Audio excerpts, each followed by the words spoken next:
бүгін Аллахтан 100 миллион ақша сұрасам, Аллахқа маған бере салу мүлдем проблема емес. Бірақ қараңыз, мен ол 100 миллионды көтере аламын ба? Қазір мен 100 миллион берсе, мен жаратып тастаймын. Босқа жаратуыңыз мүмкін. Босқа жаратамын, және де мен көтере алмаймын ол нәрсені.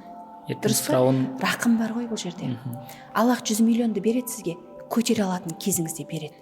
Егер біз бүкіл мына дүние Аллахтікі екенін білгенімізде, мынау бір тамшы су, бір кусок нан, жеп атқан асыңыз, мына әлем, мына адамдар, мынау сіздің денсаулығыңыз, барлық нәрсе, дүние, ризық, ақша, бәрі Аллахтікі екенін білгеніңізде, Аллах тағала сізге береді ол нәрсені.